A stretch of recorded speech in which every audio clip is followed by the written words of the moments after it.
Je vous dis merci pour l'opportunité que vous m'offrez de dire quelques mots sur le professeur Isiako Bionigan.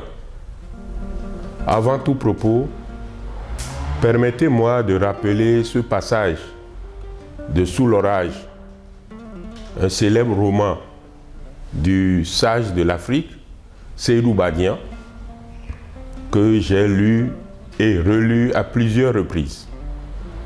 Je cite, « La meilleure des connaissances est celle qui conduit les hommes vers les hommes. » Voilà ce qu'il a dit, et c'est bien ce qui s'est produit entre Isiako et moi. Notre première rencontre remonte à 1981 à Parakou, où j'étais directeur d'école primaire. Sa femme, institutrice aussi, a été le pont qui nous a reliés, Isiako et moi. Il y a donc 40 ans que je pratique cet homme et je pense pouvoir révéler ce que je sais de cet homme. Isiako est effectivement un homme humble et intègre. Venu de son Gomparou natal, Gomparou est un arrondissement de Banikwara, situé dans le département de l'Alibori, à près de 800 km de Porto-Novo.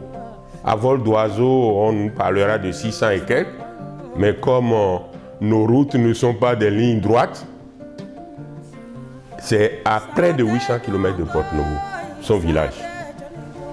C'est quelqu'un qui est capable de vivre dans n'importe quel environnement multiculturel et professionnel. C'est un Bariba. Mais il n'est pas gêné de vivre avec les Goum, les Fon, les Nago. Il est prêt à intégrer toute communauté qui l'accueille. Il considère tout homme comme un autre lui-même. En témoigne la diversité de provenance de ses nombreux amis. Voyez tout ce monde qui est ici aujourd'hui. Nous avons travaillé ensemble, et si vous voulez, depuis le lycée Mathieu Bouquet, nous nous connaissons. Il était en 6e quand moi j'étais en 4e. J'ai connu M. Bionigan, le couple Bionigan, je vais dire, à la fin de l'année 1982. Quand ils étaient arrivés à Porto-Novo, j'étais dans une maison louée et c'est là qu'ils ont atterri eux aussi. Bon, très rapidement, on s'est familiarisé. Bon, la femme n'avait que Salim, leur premier garçon. Elle était enceinte de Raïma quand ils sont arrivés là. J'ai connu mon frère, aujourd'hui je dirais mon frère et ami Bionigan Isiako, en 1975. 1975 à la faculté des sciences d'économie à Cotonou, à la coupole UAM. Donc c'est déjà en ce moment qu'on s'est connus, mais on ne se pratiquait pas. C'est à l'IGEPS en 1975, toujours quand nous sommes venus pour passer le concours d'entrée à l'IGEPS, que nous sommes vraiment connus. Alors, M. Bionigan, que j'ai l'habitude d'appeler Papa Salim, et je l'ai connu en 1992. Et je viens d'être nommé pilote des nouveaux programmes d'études. Et il fallait que je constitue les équipes avec lesquelles je dois travailler. C'est lorsqu'il s'est agi de constituer mes différentes équipes et surtout les têtes de pont pour chaque temps de formation que le nom de Bionigan est apparu. Donc je l'avais pris comme responsable du champ de formation, éducation physique et sportive. C'était pour moi quelque chose de très important. Je l'ai connu à Porte-Nouveau d'ailleurs, à travers mon mari, qui me l'a présenté comme un frère de Banikwara. Et je sais que, comme je suis dans la vie de mon mari depuis les années 70, je sais que pendant les vacances, il menait les activités de jeunesse. Et je crois que c'est là où l'amitié est née. Je l'ai connu d'abord au lycée en tant qu'un élève brillant travailleur.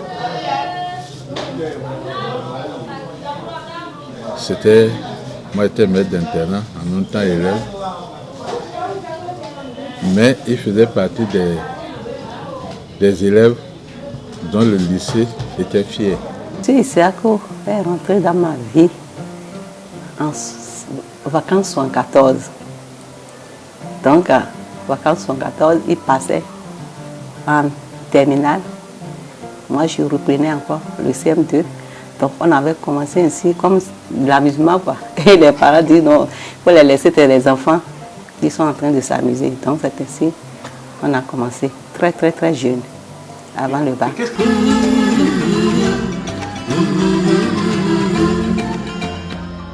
C'est un grand frère. Il faut le dire parce que nous sommes de même père maintenant. Aujourd'hui, il est professeur titulaire à l'université, mais rien au début ne présageait qu'il allait atteindre ce niveau-là. Parce qu'il est né maladif.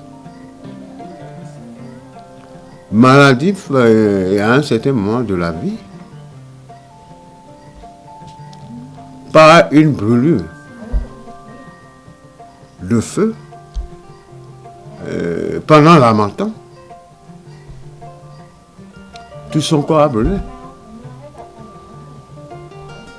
Là, je remercie la bravoure de notre vieille qui a pu supporter cette étape-là de la vie de cette année, en le soignant et en le maintenant en vie. C'est vrai qu'après ça, les choses ont marché. Il a fait le lycée de Parakou, Mathieu Bouquet de Parakou. Il a fait le bac. La première fois, ça n'a pas marché parce que malade. Encore. Ce n'est que la deuxième année qu'il a eu le bac. On l'a envoyé à l'école au CG, au lycée Béazin en 82, où il a enseigné pendant 1 an. Après ça, il a été nommé comme directeur départemental des sports dans le Borgo, où il a fait 2 ans. Bon, c'est après ça qu'il a demandé à retourner à l'IGEPS pour continuer son enseignement parce que ses camarades avaient commencé par obtenir des bourses pour aller faire leur doctorat. C'est ainsi qu'il est revenu encore en 83 à l'IGEPS.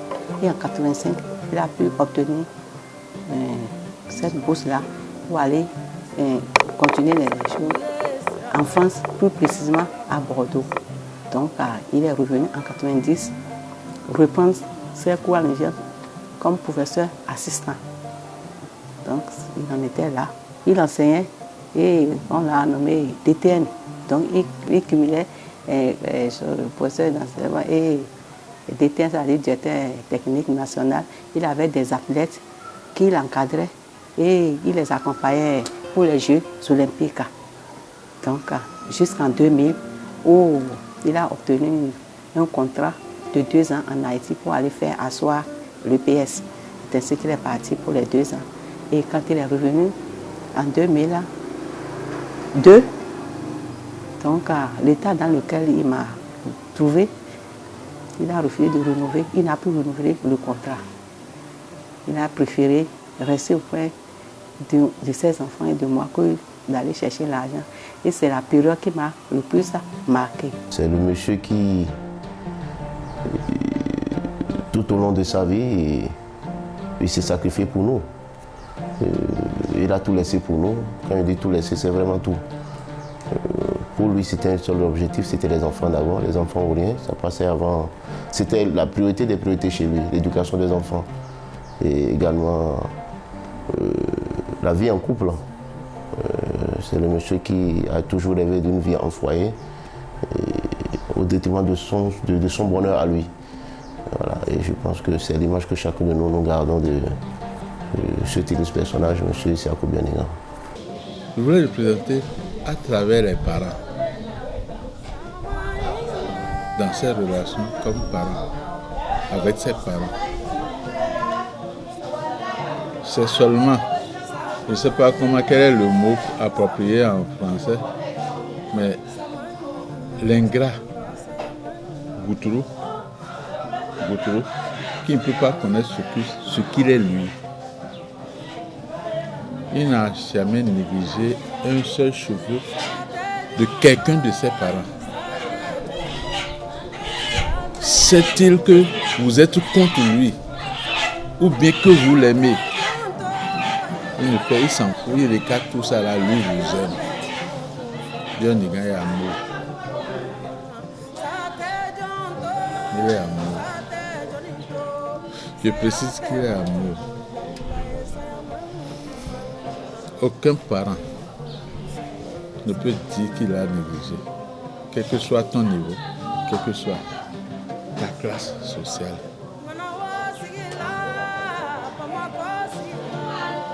Il est là, il se soucie du bien-être de tout le monde. Lui, c'est l'organisateur méticuleux. Il sait, il a des principes et si tu suis ces principes, vous ne pouvez pas vous quereller. Après, il a accédé au grade de maître assistant jusqu'en 2009, où il a été nommé conseiller technique au ministère de la famille. Ensuite, DAC, toujours dans le même ministère. En 2011, il a dit vraiment que il ne se sentait pas à l'aise parce que se disant que ce n'était pas son marigot. C'est lui-même qui a écrit sa lettre de démission en 2011. Il a rejoint encore le GEPS et il a continué son enseignement où il a accédé au grade de maître de conférence. Aujourd'hui, professeur titulaire à la retraite. C'est le monsieur qui, sans bruit, a su forger, a su se faire sa place au soleil. C'est quelqu'un qui aime le travail bien fait. Il est toujours humble et rigoureux.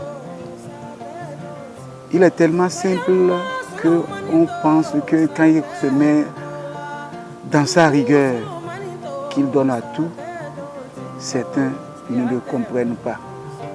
Mais moi-même, à un moment donné, je ne le comprenais pas. Je pensais qu'il était contre moi. Mais c'est quelqu'un qui voulait qu'il soit rigoureux. Et c'est quelqu'un qui voulait que j'avance comme lui, comme son cher ami, professeur Couton. Une fois encore, je lui dis merci de m'avoir aidé à être ce que je suis aujourd'hui. Les relations de service. Vous allez à l'INSEP aujourd'hui, que ce soit les élèves, si on devait élire les gens et il se fait candidat, vous allez savoir que lui on le connaît. Que ce soit les professeurs, ces relations étaient les relations de confiance. Sans ménagement aucun, c'est quelqu'un qui partage sans hypocrisie vos joies et vos peines. Il éprouve du plaisir à voir son prochain évoluer et connaître une promotion.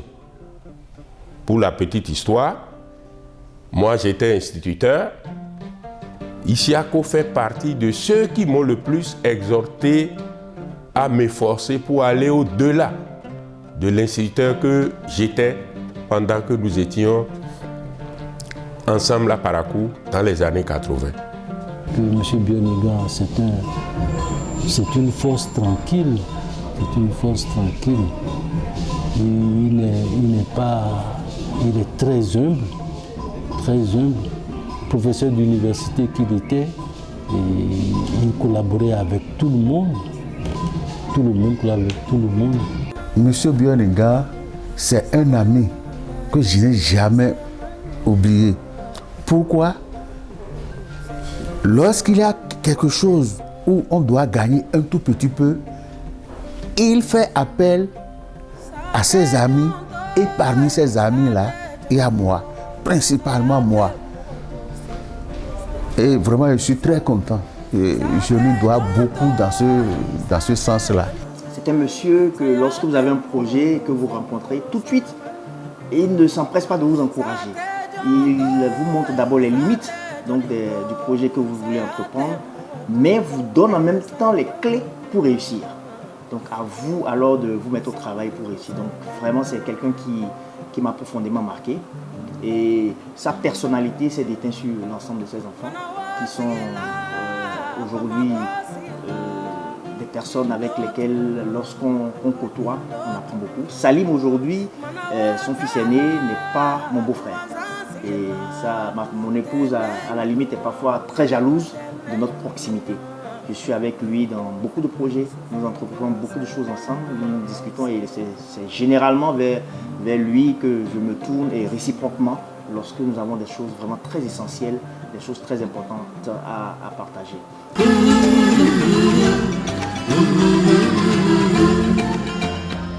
Nous avons parlé de ses qualités, il a toujours des défauts. Il veut être toujours premier. Il veut être toujours premier, le meilleur. Et c'est ce qu'il a fait jaillir dans ses, même jusqu'à ses enfants. Voilà, je ne peux pas dire plus que ça. C'est un homme, à le voir ainsi de tout, vous n'allez pas qu'il est dur. Mais lorsque vous vous approchez, vous allez voir que c'est un homme humble, effacé. Mais c'est qu'il n'aime pas le grand monde. Et j'ai constaté, dès que je l'oblige, et si on sort pour aller pour les masses, si on revient, il chauffe. Donc c'est pourquoi des fois, je le laisse et je vais, s'il y a quelque chose, nous a dit, je vais seul et je viens le retrouver. Une autre qualité dont je ne vous ai pas parlé, c'est le monsieur modeste. Parce que quand il se sent également dans une position de faiblesse, c'est le monsieur qui peut te dire, ah, Salim, je veux te voir, Raïman, je veux te voir, Rajiv, je veux te voir, Fila, je veux te voir. Voilà, par rapport à telle discussion, je me permets de revenir là-dessus. Et bon, en tant que bon père de famille, j'avais pas compris comme toi, mais bon, je pense que c'est ce que tu avais dit. Et vice-versa, quoi. Vous voyez, aujourd'hui, bon, ça passe dans les deux sens, la communication. Ou le mea culpa, ça se fait dans les deux sens. Il m'a gardé. Je peux dire aujourd'hui que si je suis professeur certifié d'histoire géographique, c'est grâce à lui. C'est grâce à lui. Et puis, je suis fonctionnaire comme lui, mais à des degrés différents.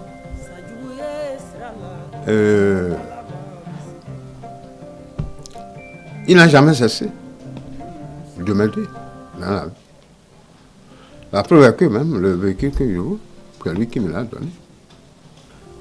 Il a été beaucoup pour moi. Beaucoup, vraiment.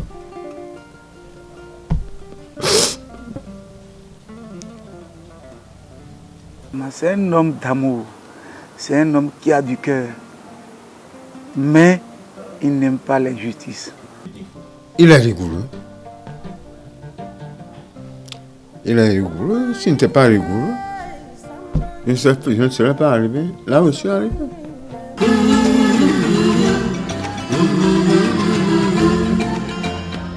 Il a ses défauts, c'est-à-dire tout ce que je vous raconte ne sait pas, tout n'est pas rose. Tout n'est pas rose. Il est arrivé des fois où il a eu le coq en chambre. Il est arrivé des fois où il prend son chemin, je prends mon chemin. Mais par la suite, soit c'est moi qui baisse le ton, je me rapproche de lui, ou bien c'est lui qui fait le premier pas vers moi. Et puis tout marche. 2000 pardon, et je lui annonçais, alors qu'il n'était pas au pays, que j'étais admis pour le concours d'entrée à l'École nationale des douanes. Voilà ce monsieur qui, juste à cause de ça, est rentré, parce qu'il était en mission en Haïti. Il est rentré et s'est opposé farouchement, je dis bien farouchement, contre mon entrée à l'École nationale des douanes. Il a fallu faire des couloirs, passer par des anciens proviseurs à lui, et prendre des engagements écrits pour qu'aujourd'hui je puisse être là où je suis. C'est pour dire à quel point les moments de malcompréhension, on en a tellement connu avec lui.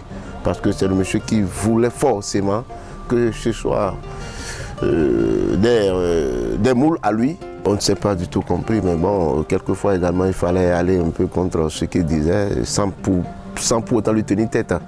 Donc voilà, mais on trouvait toujours des portes de sortie.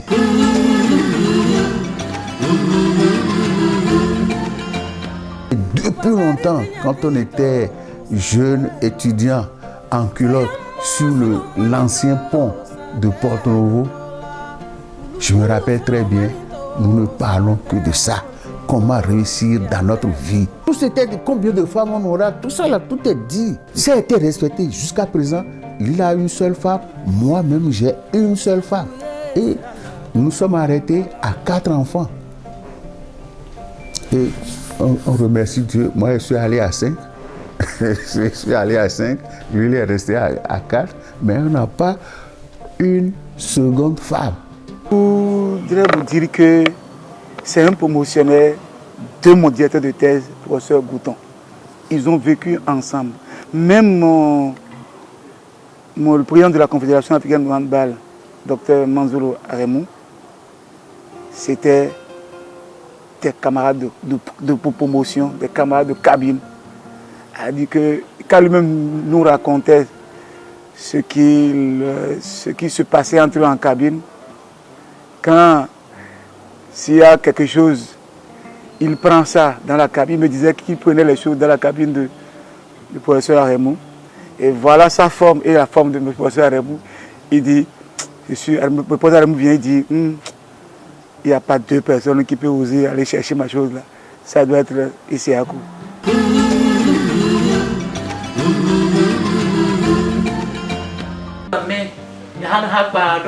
Mama mbega duya wehinne mone to yewe society yenena do yin gwe yaba yere yakafika mambe buduya ni nera we mense ho ga yen ko ngire mi ka yin mense we mense ho koro yone ka ko aguye ko mai tuba to mweka we ino here umenga se bayo ati eda sa nwa mi bu ni ndayo sa ho ni me pompi ni me dairo imanjanga pompi ni wa hidu gaya nya sambe henwa suga nyanti gali mamba ga gobe ni ro ma mwe umpere na maye kwe ya onke ma mi kwe ya tom mi kwe mo na mi tare da ye ungiri ai o man kwa ne na mi tare ni o man dera o man sul sa mi tare ga mo bi ma de min ga no ka bi donu do ma ka no.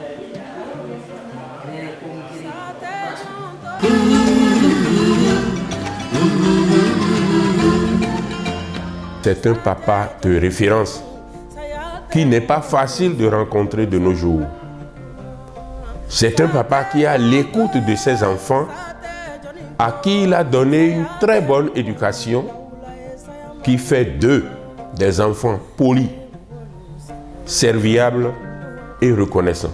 Ce qu'il a fait pour ses enfants, je ne peux même pas vous expliquer. Ouais, ses enfants, il s'est sacrifié beaucoup pour ses enfants. Quand ses enfants étaient au collège, à 5 h du matin déjà, ils sont sur pied. dictée matinale, c'est lui-même qui leur faisait la dictée matinale. Et les leçons, même c'est 4 pages, chacun d'eux doit réciter. Les leçons 4, point par point, virgule par virgule, avant de faire des travaux et d'aller au cours. Mais tu ne peux jamais lui ramener une feuille de devoir ou d'interro moins de 15 ans. Si jamais tu lui ramènes ça, c'est que le mois suivant, il te diminue de 500 francs de l'argent du petit déjeuner. Donc, et mes enfants étaient obligés de doubler d'efforts pour mériter l'argent du petit déjeuner qu'il. C'est ainsi qu'il a éduqué ses enfants. C'est un père pour tous ses enfants, ses nièces. C'est un véritable père qui a le sens du conseil. Et lorsqu'il vous donne un conseil, il y tient. Il ne recule jamais jusqu'à ce qu'il s'assure que vous êtes imprégné de ce conseil-là. Je donnerai tout pour être ce père-là. Je pense que ça résume votre préoccupation. Je donnerai tout pour être ce modèle que M. Issakou Bioniga est. Mes enfants là savent qui il est. Tous se playaient, la bouche, chacun venait se plaindre. Mais aujourd'hui, ils savent tous qui il est. Parce qu'il a fait d'eux des enfants que tout le monde ne veut pas avoir. Eux, enfants, je suis sûr qu'ils sont tous fiers de l'avoir eu comme père. Et si on devait leur redonner un père, ils le réclameraient.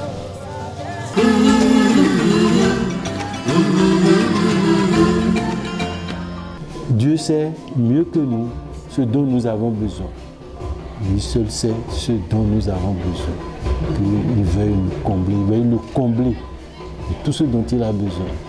Que Papa Salim grandisse toujours en paix, en joie, avec sa petite famille. Daigne le Seigneur le comble, le garde le plus longtemps possible, afin que nous, qui sommes derrière lui, puissions bénéficier au jour le jour de son expérience et tendre vers ce qu'il a été.